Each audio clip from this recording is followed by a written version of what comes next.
Ashamaa harka fuunee kabajamtoonni fi hordoftoonni maatii keenya taatan hundi keessanuyyuu jirra jirtu jirra galata waaqayyoo isiniin jechuu jaalanna. Akkasumas nagaa jirtu nagaa keenya jirra.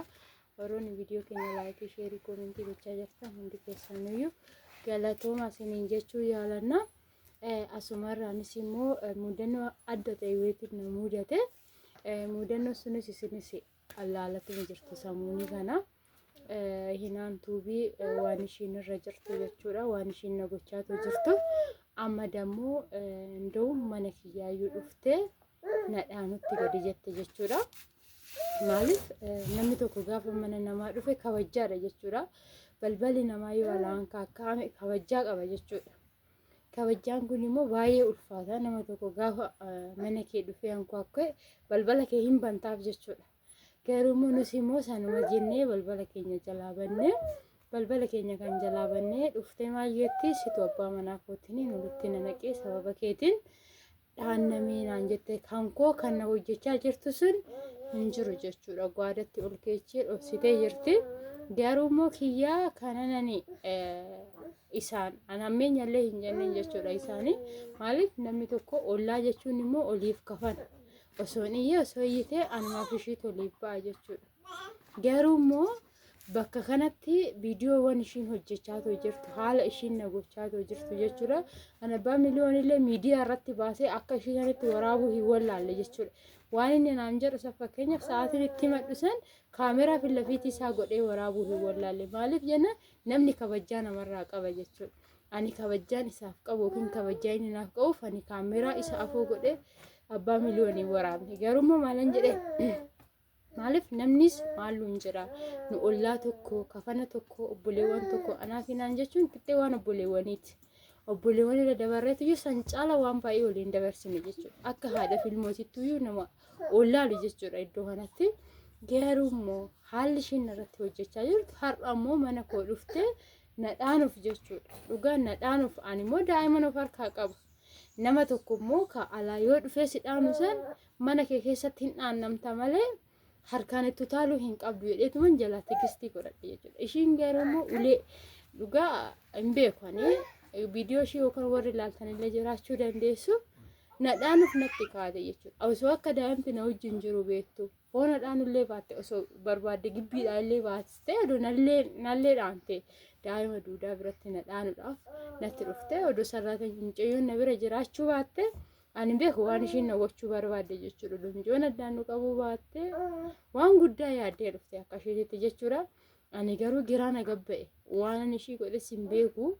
Abbaan manaa ishiitis mudannoo biraatiin hooshiidhaan waan biraa yoo itti aaree jiraate sababa keetiin naan jette jechuudha. Ani garuu abbaan manaa ishee jechin ani jedheessuun haga ulee hin gaanatti fakkaanne gaa. Ulee yookiin ishiidhaanee ara wanti ishiin haasofte waan baay'eedha. Ani waan haasa'uyyuu yoo namatti hin tagabbaane jechuudha. Kan koo manni kan diiggatu sun omaatti fakkaachaa hin jiru jechuudha. Miidiyaa irra na baastee osoo inni nama obsa qabu ta'uu baate har'a yookiin daa'ima kiyya kana wajjiniinu karaarra tan karaattataa ture jiru. Gin immoo nama obsa qabu sila ta'eef nama tigistii qabu sila ta'eef haga har'aati wajjin taa'ee indoom aariin dura aaree jiru sanuyyuu na gorsee bakka ayizoosh anuu siif jira jedhee na bira dhaabbachuu baate akka hinaanitiif ani mana kiyyaayis nan ba'a waan hundumaayyuu dhabee daa'ima kiyya fudhadhee yookiin warra kiyyattan gala yookiin namtan karaattata jechuudha. Maaliif haga har'aa anama sa'aatii kanatti akka ishii gocha ishiisan kana jedhee dubbachuu hin danda'u jechuudha. Garuu ishii waan barbaadellee yaa haasoftu waan barbaadellee yaa gootu borummoo ani mana ishii dhaqee tanan nadhaamtee dhimma akkasii dhimma jedhu baasuuf natti fakkaate gaa mana kiyya osoo akka mana kiyya dhufteen akka nadhaamte saniin osoo nanis yookiin harkatti tattaafadhe dhaanuuf ka'e ishiinis mana ishiitti nadhaamte naan jechuu barbaadde natti fakkaate kaani. Garuu akka yaada sammuu ishii akkasitti na yaadde garuu immoo namni baga na bira jiraate bala namni na bira jiruutitti anis osoo ani maal hin beekan ajjeesuuf isoo dhufte ani hin beeku jechuudha. Ishiin garuu dhimma garaagaraatiin waan akkanaa na gochaa jirte hinaani ani hin beekan uummata isinis waan jettanii mana koo keessatti dhaannamaan jira mana koo keessatti dararamaan jira. Borumoo abbaan manaa yoo ishiin dhuftee na dhaantee kana yoo dhage waan inni jedhu jechuudha. nama baay'ee sagalee keenya alaa dhagaye ollaa baay'eetu naannoo nu jira ollaa wa sagalee keenya dhagaan kun ijoolleen kun kaleessa akkasitti ol jaalatu har'a edaa uleedhaan jiru har'a ollaanu ijoolleen kun kaleessa wajjin nyaatu wajjin dhugu har'a uleedhaan walitti dhufanii haga nutti dhaga'a jedhu har'a daa'imti kiyya kun maalirraa baratti yaansi daa'imti sun sa'aatii kanatti hin booche dhugaa yoo ishiin akkasitti qonnuu jettee natti chachistee akkoo kana godhattee na dhaamtu sun hin booche waan biraallee hin goone daa'ima kiyya bichaa fudhadhee biraa ka'e jechuudha har'a waan baay'eedha jechuudha kanaafuu mee osoo sin ta'e maal gochuu dandeessu namni tokko gaafa mana keessan dhufee ulee qabatee sin dhaanu sim jettaniituma ilaaltu ani garuu akka kootitti kan maalan godhara inuman ilaale sim jedhe dhaannamus manuma kiyya keessatti tan dhaanname jedhe tana sim jedhe kun kana narratti raawwachaa jirti hinaani ani waan ani ishii godhe sin beeku waan ani ishii miidhellee hin beeku garuu ishiin immoo miidha jaba